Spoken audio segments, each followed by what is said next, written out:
us find peace. Let us find love. No, that Sharon just came back from this wonderful festival, so we were so glad. Robin and Janelle and Cheryl did wonderful, as always. Took care of us while you and Eric were out, but we're so glad to have you back. Amen. All right, so we start with our affirmation, and every month, of course, we have one in which to focus on.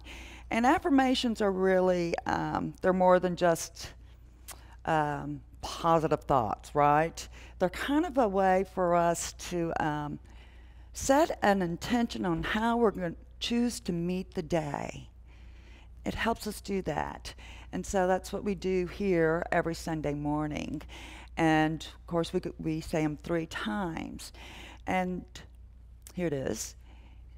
And we don't say them to make them true, but because they are true. So it's kind of an intention. And we kind of move as we feel to kind of get it into our blood and into our bones and to really feel this affirmation. So I invite you to move up as you would like. Just try not to slap your neighbor. And join me in saying our affirmation, repeating our affirmation. I am present in the present, and divine understanding guides me.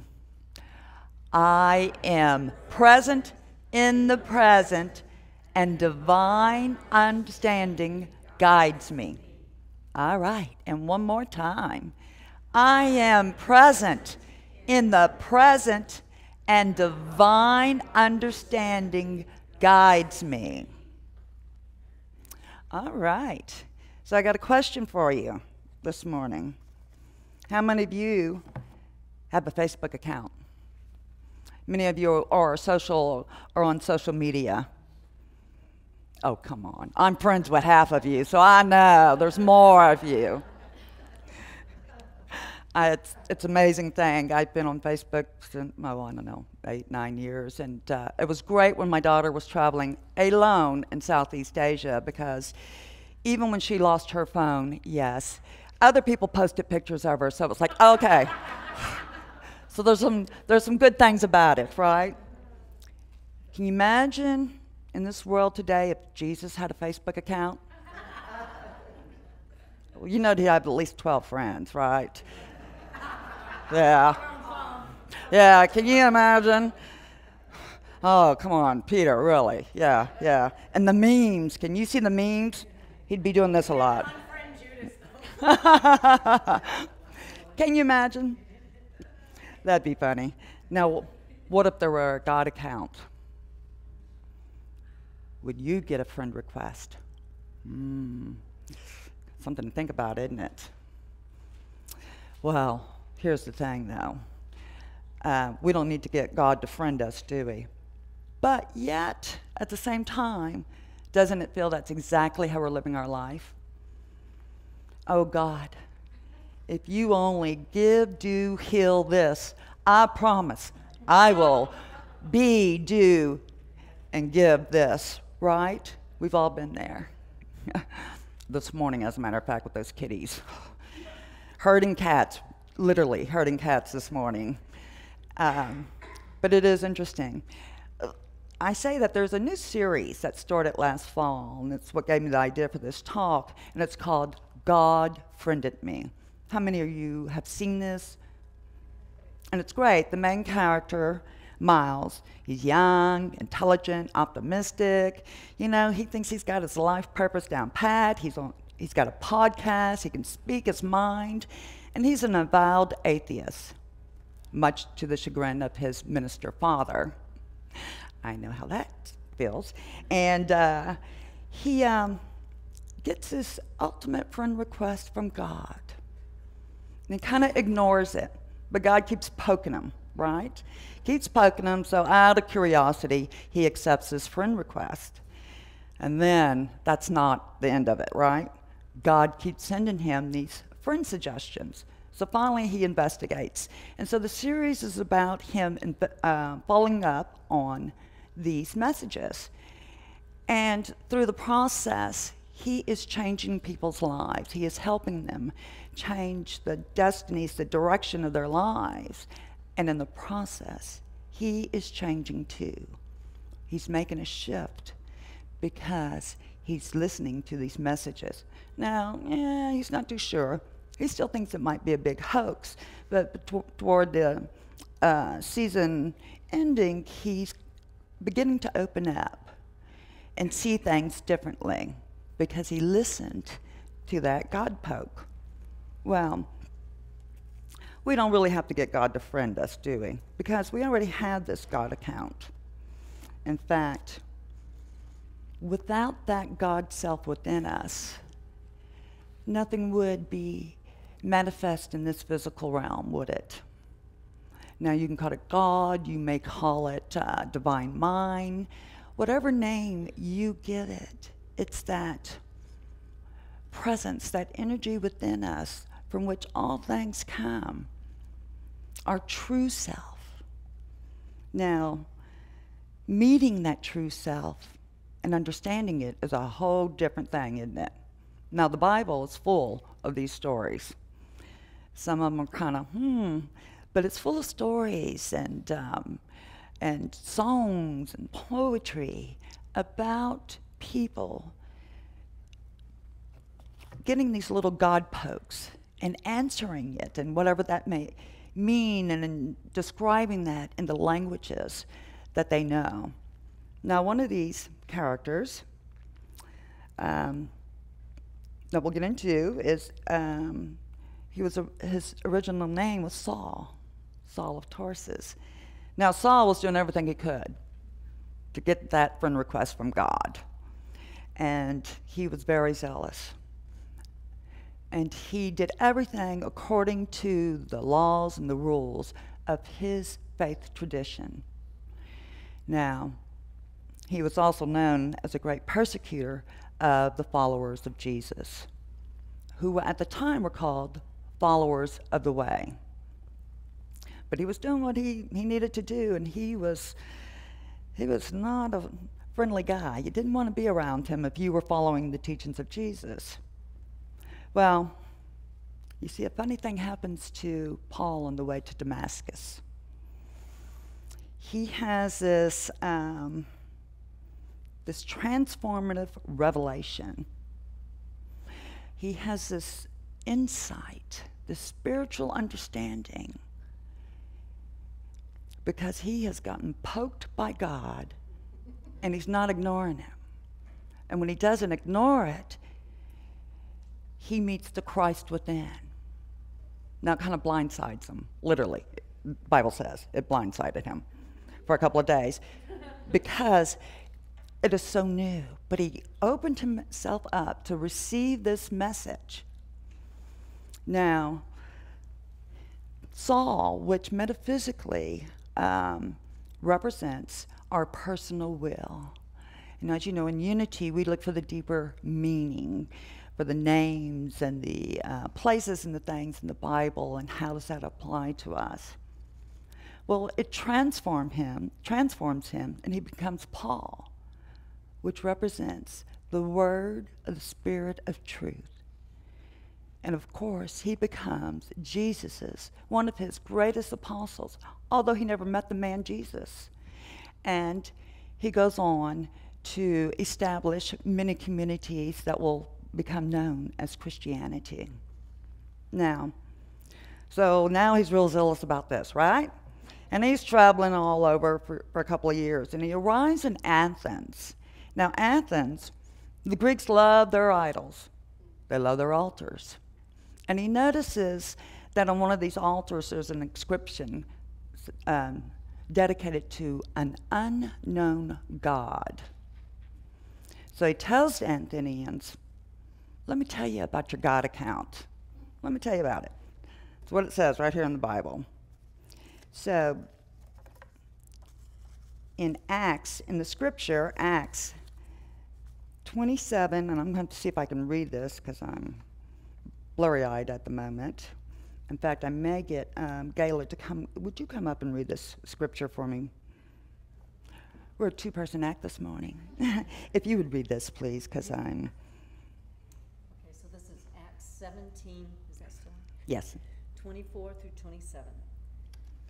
The God who made the world and everything in it, he who is Lord of heaven and earth, does not live in shrines made by human hands, nor is he served by human hands, as though he needed anything, since he himself gives to all mortals life and breath and all things.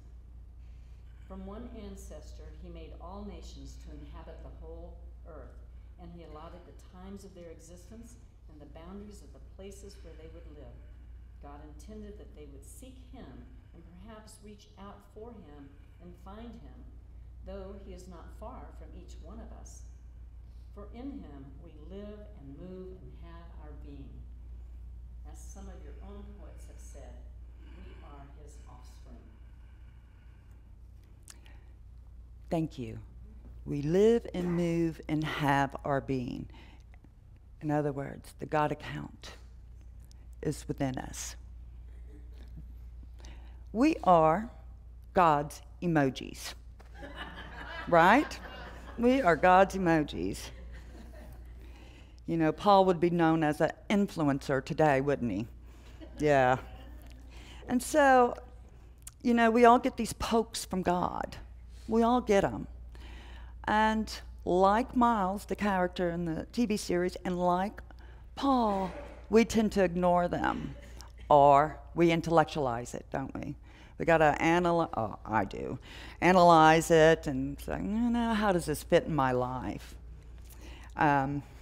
So how does that work? How do we connect to that God account? Well, Emerson, who says when we let go of the God of tradition and the God of our intellect, then the God within us fires us with its presence. We let go of knowing what we think we know, and we listen to those messages, then we are going to be led and directed. And one of the ways that we do that, you know, it's technology, of course. Very simple. Quite simple technology. We listen. And in unity, we call that prayer and meditation. We go within and connect. Charles Fillmore, our co-founder, calls prayer the most mind-accelerated action there is for man. Right? If you think about it, your mind is so powerful, and that is the most accelerated mind action you can do. To connect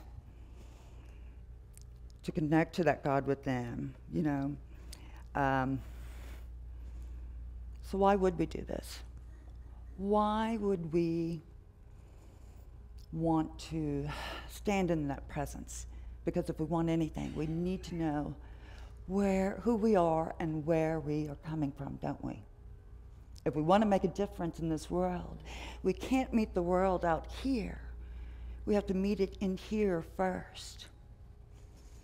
Yeah. You know, prayer changes us. Now, I'm going to use this analogy that may seem out there. Well, it is out there, but I'm going to use it anyway. So, to give you an idea, recently I gave my daughter a baby shower, and she wanted a succulent cake. Yeah. So I had to practice making the succulents, and I'd never done it. You know, I had my tips there. Well, not mine, my neighbor's. But, you know, you mix up all the colors, and there was this one color I mixed up, and it was just a glop of murky green. I'm just going, oh no, I'm not using this on the cake, right? Even though it was a practice. So I was kind of practicing, and I was out of frosting, and I was not going to make more frosting. That was a whole nother talk. And so I decided I'm going to try and make one of the cactus roses. And when I took that glop of murky green and made a rose and shaped it and formed it, it was no longer just a glop of ugliness. All of a sudden, it became this beautiful plant that reflected the natural elements of nature. And it was beautiful. It was the best one I had done. And the color all of a sudden was perfect. And so I use that because that's kind of like prayer.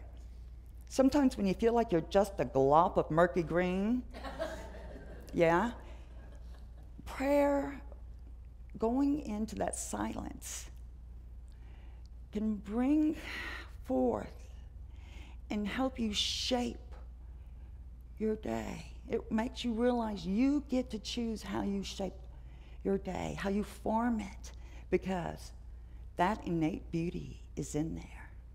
And we can take that glop we think we are and bring it out, right? Same color, same texture, but we've shaped it into this, we now see it differently. So that to me is my analogy for prayer. But you know, there's having that space, knowing where we live and move and breathe and have our being. That's what Jesus taught us, right? The kingdom is within. But it's more than that. Why is this so important, as I said? We all want, especially in this world today, in our nation today, we want to have peace.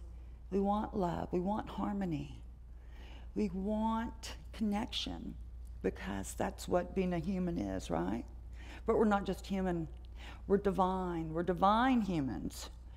And in order to make this world work, we got to know. We got to connect to that peace and that love and that harmony. We got to know that we are that peace, that love, and the harmony. And that is the only way we are going to transform our world. You see, Paul, when God poked him, he listened, and it only took a moment for that revelation to come to him. Even Miles, the avowed atheist, follows the messages given him. We're all getting poked, right? And it's just one step at a time that we can take. But it makes a difference in our world. It makes a difference in our own personal world. Whether it's changing your own life or someone close to you, or it changes a nation. We all have a responsibility to be that greater person that we really are, to stop having these smaller versions of ourselves and listen to those messages that we get. Because you're always supported, you're always loved, because you matter. And it's important that each of you be who you truly are meant to be, because you matter. So, what do you do when God pokes you? Yeah. You say, yeah. Yeah. Might be kind of scary. Might be a little tiptoe thing at first. But say yes. And become the best darn emoji you can be. Huh? So thank you and namaste.